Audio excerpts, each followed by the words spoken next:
केंद्र व राज्य शासनाने महिलांना आर्थिकदृष्ट्या सक्षम करण्यासाठी विविध कल्याणकारी व स्वयंरोजगाराच्या योजना सुरू केल्या आहेत. या योजनांचा प्रभावी लाभ घेण्यासाठी महिला बचत गट, महिला समूह आणि उद्योग संघटना स्थापन करून संघटितपणे उद्योग व्यवसायात उतरावे.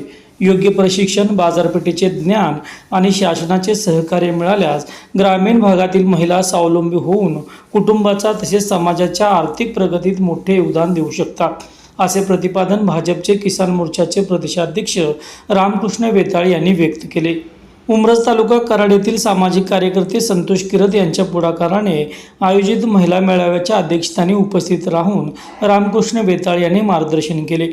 यावेळी कैलासवासी रामचंद्र दिनकर जाधव पाटील चॅरिटेबल ट्रस्टचे अध्यक्ष कमलाकर पाटील, सामाजिक कार्यकर्ते संतोष किरत, माजी उपसरपंच दादासाहेब कांबळे, लक्ष्मीताई दहावारे, निलेश भंडारे, DN विजापुरे, प्रशांत वरवडे, रमेश घाडगे, सिद्धार्थ वाकळे, प्रकाश वाघमारे, कृष्ण खरात, सिकंदर शेख, तानाजी खरात, मनीषा निकम, रेश्मा अत्तार तसेच योगेश साळुंके, महेंद्र वाघमोरे, अनिल खरात, रवी गायकवाड, भागवत कांबळे, प्रियंका ताटे, शुभांगी कदम, कमल चव्हाण, पूनम कवटेकर यांच्यासह परिसरातील महिला मोठ्या संख्येने उपस्थित होत्या. यावेळी बोलताना रामकृष्ण वेताळ म्हणाले, धर्मवीर छत्रपती संभाजी महाराज की जय, डॉक्टर बाबासाहेब आंबेडकर की जय, भारत माता की जय, भारत माता की जय. आज अत्यंत सुंदर आणि महत्वाचा कार्यक्रम अगदी अचानक वेळेत, म्हणजे 2 दिवसापूर्वी मला निरोप आला, असा कार्यक्रम घेतोय, या कार्यक्रमाला तुम्ही आला पाहिजे. तर आज येणं शक्य नव्हतं, परंतु बापूंचा एवढा आग्रह होता आणि प्रवीणदादांचा एवढा आग्रह होता, तुम्ही आला पाहिजे असे या कार्यक्रमाचे संयोजक आमचे बापू आणि त्यांच्या दोन्ही ताई, व्यासपीठावर उपस्थित असलेले आमचे सरपंच कांबळे दादा, सन्माननीय कांबाकरजी, सन्माननीय निलेशजी, सन्माननीय विजापुरेजी, आणि ज्यांनी सातत्याने, माझा छोटा भाऊ सातत्याने माझ्यावरती प्रेम करून परिसरामध्ये जिथं दिसत तिथं त्या व्यक्तीला सांगणार आहे, हाडाचा पत्रकार ज्याला म्हणू आपण, की ज्यांनी सामान्य कुटुंबातून देश सेवा, समाज सेवा आणि आपली पत्रकारिता यावरती प्रेम करून जो काम करणारा माझा छोटा भाऊ प्रवीण, आणि उपस्थित असलेले सर्वच माझे बांधव आहेत तिथं, आणि प्रमुख आमच्या सगळ्या माता भगिनी. खरं तर मी आज भाषण करणार नव्हतो, भाषण तरी आपण अनेक वेळा करू, परंतु मला तुमच्या अडचणी जाणून घ्यायच्या होत्या. राजकारणामध्ये पुढारी येतात, भाषण करतात, निघून जातात आणि लोकांच्या समस्या तशाच मागे राहतात. परंतु अनेक समाजामध्ये अनेक गरीब कुटुंब आहेत, अनेक लोकांना जमीन मिळणार नाही, मोलमजुरी करून राहणारे अनेक आमच्या माता भगिनी आहेत, अनेक लोक आहेत. समाजामध्ये तळागाळापर्यंत ज्यावेळेला जातो, आपण अंत्योदयपर्यंत जातो, त्यावेळेला आपल्याला लक्षात येते की अनेक समाजाच्या समस्या असू शकतात. या देशाचे पंतप्रधान आदरणीय नरेंद्रजी मोदी आणि राज्याचे मुख्यमंत्री आदरणीय देवेंद्रजींचं स्वप्न आहे, भारतीय जनता पार्टीचं स्वप्न आहे, या देशातल्या प्रत्येक अंत्योदयाच्या घटकापर्यंत, या देशातल्या प्रत्येक अंत्योदय युवकापर्यंत, माता भगिनीपर्यंत, ज्येष्ठ नागरिकांपर्यंत हा खऱ्या अर्थानं सरकारच्या माध्यमातून विकास गेला पाहिजे. या देशातली माझी माता भगिनी सक्षम झाली पाहिजे, या देशातल्या प्रत्येक माता भगिनीच्या हाताला काम मिळालं पाहिजे, हा खऱ्या अर्थानं संकल्प 2014ला ज्या वेळेला सरकार आलं त्यावेळेला आपल्या देशाच्या पंतप्रधान आपण सगळेजण बघतोय, या देशामध्ये 80 कोटी लोकांना गेली 5-7 वर्ष झालं मोफत रेस मिळते. या देशातल्या गोरगरीब लोकांना 5 लाखाचा मोफतचा विमा सरकार देते. माझ्या लाडक्या बहिणींना 1,500 रुपये राज्य सरकार देते. महिला बचत गटाच्या माध्यमातून केंद्र आणि राज्य सरकार अनेक योजना आपल्या सगळ्यांच्या समोर देते. परंतु समाजामध्ये अडचण काय आहे? ग्रामीण भागामध्ये असेल, गरीब लोकांना या योजनांची किंवा बचत गटाच्या माध्यमातून आपण कसं पुढे गेलो पाहिजे आपण आपल्याकडे छोटासा व्यवसाय कसा उभा केला पाहिजे याचं खऱ्या अर्थानं प्रशिक्षण होण्याची गरज आज समाजामध्ये भासू लागते. माझी इथं बसलेल्या प्रत्येक माता बहिणीला विनंती असेल, आपल्याजवळ कितीही पैसे आले, आपल्याला माझ्या खिशात जरी 10,000 रुपये असले, मी खर्चायचं म्हणलं तर 10 मिनिटात ते 10,000 1 मिनिटात जाऊ शकतात. परंतु आपण या देशाचा कणा कोण असेल तर ती स्त्री आहे, माता आहे. स्त्री जर एका पुरुषाच्या पाठीशी उभी नाही राहिली तर निश्चितपणे त्या पुरुषाचा प्रपंच होऊ शकतो. आणि या देशामध्ये ज्या स्त्रियांनी क्रांती केली, ज्या माता भगिनींनी प्रपंच उभा केला, त्यांच्या जीवावरती आज देश संपन्न झालेला आपल्याला सगळ्याला बघायला मिळतो. आणि त्याच बरोबरीनं एका पुरुषाच्या पाठीशी स्त्री उभा राहिल्यावरती त्या घरचा प्रपंच किती सुंदर होतो हे आपण सगळ्यांच्या माध्यमातून आपण सगळेजण बघतोय. परंतु आज भारतामध्ये पुरुष काम करतात. माता भगिनीची इच्छा आहे की आम्हाला हाताला काम मिळावं. अनेक या ठिकाणी आमच्या माता भगिनी बसलेल्या, अनेक महिला इथे मला वाटतं ग्रॅज्युएट झाले, अनेक मुली नवीन चांगलं शिक्षण घेतलेलं आहे. तर प्रत्येकीला वाटतं मला काहीतरी हाताला काम मिळालं. दुसऱ्याच्या दारामध्ये रोजगाराला गेलं नाही पाहिजे, स्वतः उद्योजक बनलं पाहिजे, स्वतः व्यवसाय बनलं पाहिजे, यासाठी संघर्ष करण्याची गरज आहे. आता सरकार एवढ्या योजना देते, राज्य सरकारच्या अनेक योजना आहेत, केंद्र सरकारच्या अनेक योजना आहेत, परंतु आपली काय चूक होते? कुठेतरी एका फायनान्सर येतोय का? आपली काहीतरी नेट असते 5,000ची 10,000ची, आपल्या कना सह्या घेतल्या जातात. बरोबर आहे, सांगतो ते बरोबर आहे का? सह्या घेतात, प्रापंचिक जीवनामध्ये मागे पुढे होतं आणि मग ते तुमचे पैसे थकीत राहिले की ते तुमचं पॅन कार्ड आहे, ते पॅन कार्ड त्याला अटॅच केलेलं आहे, आधार कार्ड अटॅच केलेलं असतं आणि 5,000 2,000 साठी तुमचं अकाउंट खराब झालेलं आहे. बरोबर आहे का? आमच्या माता बहिणींच्या काय चुका झाल्या? अडचण असते, मला मी मान्य आहे, अडचणीच्या काळात कुणीतरी नवरा मागा लागतो, पोरगा मागा लागतो, माझ्या गाडीचा हप्ता काढलाय, मला मोबाईल नवीन घ्यायचा आहे. मग पोरगा 20,000चा मोबाईल घेऊन द्यायसाठी काय करतो आपण? फायनान्स करतो. फायनान्स माहितीये का तुम्हाला किती टक्क्याने कर्ज मिळतं? 24%. आणि त्याचं जर व्याज वाढलं तर ते 30% जातं, म्हणजे महिन्याला 3%. गोल्ड सोनं घाण ठेवलं, आता हिशोब केला तर तुम्हाला 3% पैसे भेटले. हप्ता 10,000चा 3,000 येतोय.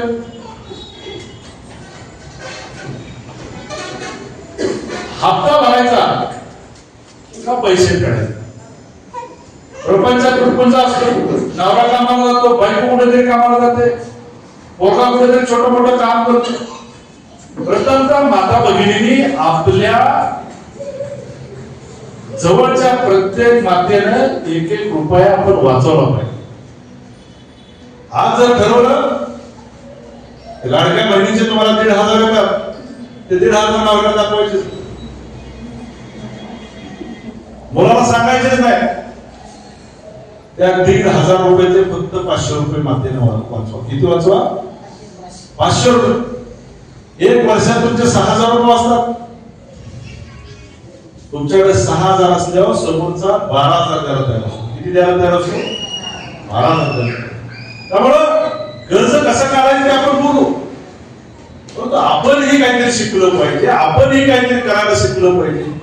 खरंच या ठिकाणी अनेक महिला असतील, मी माझ्या आईकडून किंवा माझ्या बायकोकडून आजही मी किती करोडपती झालो तरी 1,000-500 रुपये बायकोकडेच असतात. रोहित दादा बायको देते, अडचण आहे तुम्हाला, ही घ्या माझ्या पर्समधून. माता इतकी प्रामाणिक असते. नवऱ्याला पुढे नेण्यामध्ये कोणाचं सक्षम पाठबळ असतं? बायकोच असतं. मुलाला पुढे नेण्यामध्ये कोणाचं सक्षम पाठबळ असतं? आईच असतं. एखाद्या घरच्या मुलीचं लग्न असलं, नवरा मस्त 10 लाखाच्या वस्तू खरेदी करतो, परंतु आई तिच्या खिशातलं, तिच्या जवळचं 50-25 हजार रुपये साठवून ठेवलेलं देते. किती अभिमानास्पद गोष्ट आहे. परंतु आपण सरकारने केलेली मदत, आपण कमवलेले पैसे दिवसेंदिवस खर्च केलो तर भविष्य आपल्यासाठी अडचणीचे निर्माण होऊ शकते. धकाधकीच्या जीवनामध्ये आज अनेक माता भगिनी आहेत. आजचे युवक लग्न झाले की अडचण आहे, पुण्या मुंबईला गेला, बायको म्हणते तिकडे जायचं, आईकडे बापाकडे जायचं नाही, तू मी आपणच दोघं, त्याला परत 30 वेळ येते. परंतु आता समाजामध्ये प्रत्येक जण प्रत्येकाचं बघायला लागलेलं आहे.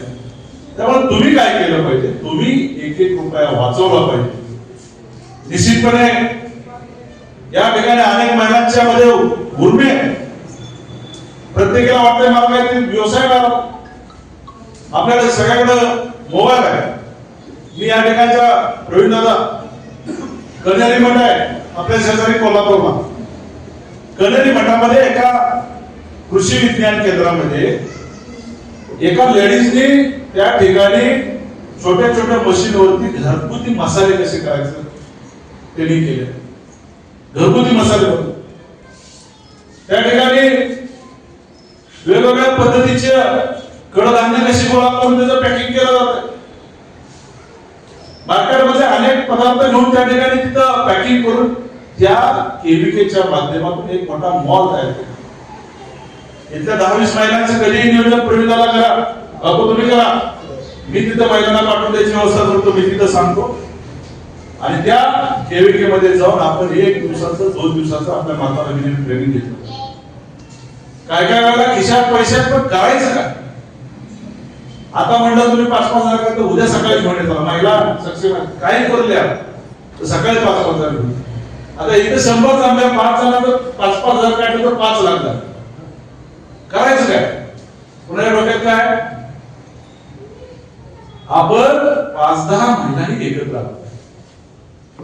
एकटी काय करू शकते, तर एकटीने घेतलं बनवायला, मेणबत्ती बनवायला घेतली, तुझं मार्केटिंग कोण करणार, नवरा म्हणणार तुझं तू बघ, मला कशाला सांगते. बरोबर आहे ना. उत्तर द्या महिलांनी. काहीतरी बोलला तर मी बोलू. 10 महिलांचा एक ग्रुप केला पाहिजे आणि त्या 10 महिलांनी आमच्या संघाला म्हटलं पाहिजे, भाव मला हाताला काम द्या. काय म्हटलं पाहिजे, आमच्या हाताला काम द्या. निश्चित या कराड उत्तर मतदारसंघाच्या प्रत्येक मातेला आपण काम करू. कसली बँकेची अडचण असते, मी स्वतः येतो. कुठल्या मातेला कर्ज का देत नाही बँकेचं मनगड धरून त्याला कर्ज द्यायला. परंतु आपण पहिल्यांदा आपण काहीतरी निश्चय केला पाहिजे, आपण काहीतरी संकल्प केला पाहिजे. आपण 10 महिन्यांचा एक ग्रुप एकत्र केला पाहिजे, एक महिला बचत गट केला पाहिजे. 1-2 महिने 2-2 हजार रुपये अकाउंट मध्ये टाकले पाहिजे.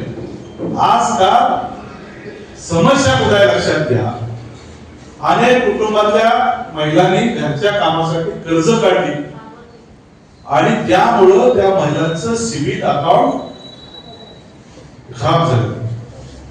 बरोबर सांगतो का चुकीचं आहे, जरा मोठ्या सांगा. त्याला काय करायचं, त्याला आता आपण ते आपलं अकाउंट सुधारलं पाहिजे. तर ह्यासाठी आपण ग्रुप एक छोटीशी बचत गट केला पाहिजे. आता एकीनं मागायला गेली, तिचं बचत सिबिल खराब आहे बापू, तर तिला बँक म्हणणार मी कसं, याचा आधीच कर्ज फेडलं. मार्केटमध्ये एखाद्या सोनाराकडे आपण सोनं गाठून पैसे काढले बघा, गंमत असते. काढले परंतु त्याला म्हणलो होतो आपण 3 महिन्यात सोडवलं, व्याज देतो आपण. 6 महिने झाले, 8 महिने झाले, काहीतरी अडचण आली, आजारी पडलो, परत त्या सोनाला सोडवलं, परत त्या सोनाला काय केलं, आपल्याला तडफोड होतो ना. तो सोनार म्हणतो तुम्ही गेल्या वेळेला व्यवहार पाडला नाही. तशी बँक सुद्धा आपल्याला व्यवहार होतो. परंतु सरकारचा दबाव बँकेवर, आमच्या सगळ्या राजकीय सामाजिक कार्यकर्त्यांचा वेळा दबाव बँकेवर होते. आमच्या माता भगिनी, आमच्या सामान्य माणसाला त्याला कर्ज दिलं पाहिजे.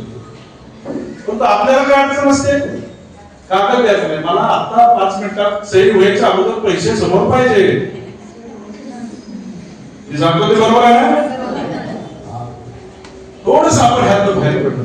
आज संकल्प करायचा, कोण ऐकणार माझं, कुठल्याही महिलेनी फायनान्सचे पैसे उचलायचे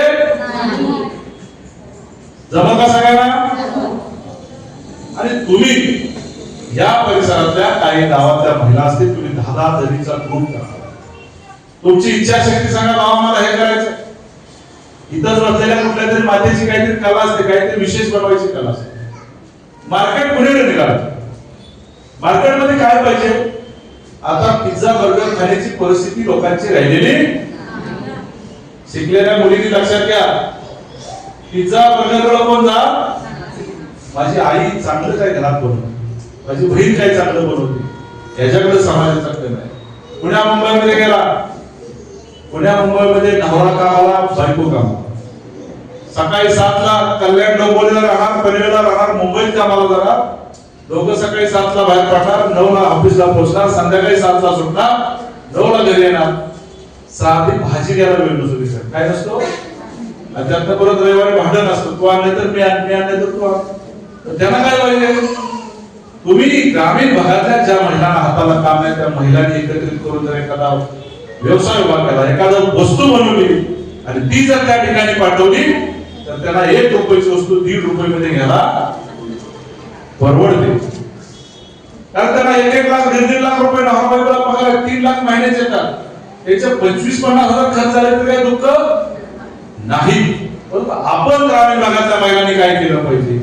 समाजाची काय गरज आहे, लोकांना काय पाहिजे हे ओळखून आपण त्या गोष्टीचं शिक्षण घेऊन मार्केटमध्ये पैसे उभा करून आपण त्या पद्धतीचा व्यवसाय उभा करणं खऱ्या अर्थानं काळाची गरज आहे. महिला फक्त चूल आणि मूल या उक्तीप्रमाणे आता राहिलेली नाही. महिलेनं फक्त जेवण बनवायचं, मुलं सांभाळायची इथंपर्यंत राहिलेली नाही. माझी माता बहिणी आता 10 मुली शिकल्या आहेत तर 2 मुलं शिकलेली नाहीत.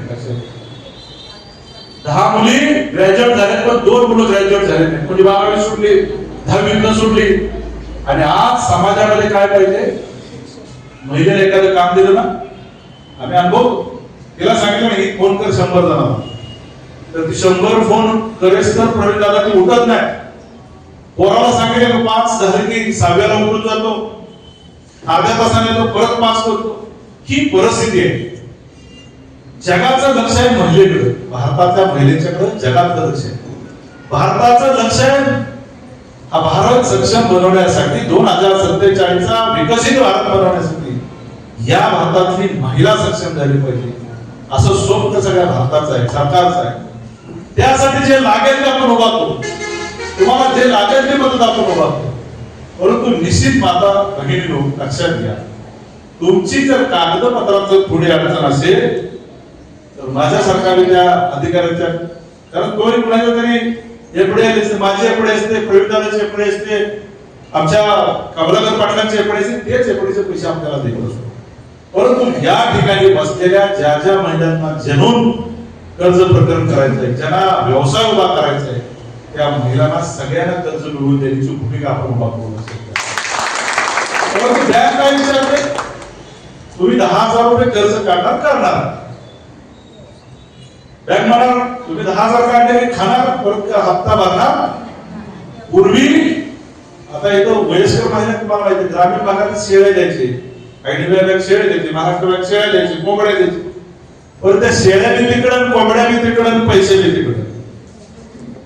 आपल्याला जर मोठं व्हायचं असेल तर आपण समाजामधली, मार्केटमधली पत टिकवली पाहिजे. काय केलं पाहिजे? पत टिकवली पाहिजे. हे पत टिकवण्याचं काम पहिल्यांदा आपण शिकलं पाहिजे. तुम्ही यातल्या आज समजा इथे 100 महिला, जेवढ्या बाबू ताई तुम्हाला महिला त्यातले 10-20 महिला ज्या चांगल्या ऍक्टिव्ह आहेत त्यांचे एक ग्रुप करा. ग्रुप का म्हणजे त्यांना एकत्रित करा. प्रवीण दादा आपण त्यांना पहिला एक प्रयोग करू, कनेरी मठाला पाठवू. त्या ठिकाणी ताई आहे, त्या ताईंना आपण सांगू या महिलांना प्रशिक्षित करा. त्यांनी छोटे छोटे व्यवसाय उभे करावे आणि त्यांचं मटेरियलच ते परत तिकडे विकत घेतली. खूप गरज आहे. आपण या ठिकाणी सुद्धा उमेदच्या माध्यमातून उभारता एक मॉल बनवू. तुम्ही जर चांगल्या वस्तू बनवायला लागला तर मी सरकारच्या देवेंद्रजींना सांगेन मला उभारता एक उमेदचा मॉल. उमेद माहिती आहे ना आपल्याला? कोणाला उमेद माहिती आहे? हात वर करा. उमेदच्या माध्यमातून, सरकारच्या माध्यमातून इथं आपण जागा देऊ. आपल्याकडे एक मोठं व्यक्तिमत्व आहे, त्या जागेची काही कमी नाही का? मला नगरपेठ आपल्या बरोबर आहे. जागा घेऊन महिलांचा एक मॉल उभा करू आणि त्या मॉलमध्ये ज्या वस्तू तुम्ही स्वतः घरी बनवणार त्या सगळ्या वस्तू आपण तिथं ठेवू, मार्केटला ठेवू, मुंबईला घालू, पुण्याला घालू, दिल्लीपर्यंत घालू. हे करण्यासाठी खऱ्या अर्थानं आजची बैठक आपण घेतली आणि हे आज आपण ऐकलं असं सोडून मोकळं चालणार नाही. तर आपण कोण कोण करणार आहे सांगाय? हात कोण कोण वर करता उभे आला? आवाज आलाय का सगळ्यांना? हात वर एकदम झाला पाहिजे. तुमची सगळ्यांची इच्छा आहे की आमच्या हाताला काम मिळालं.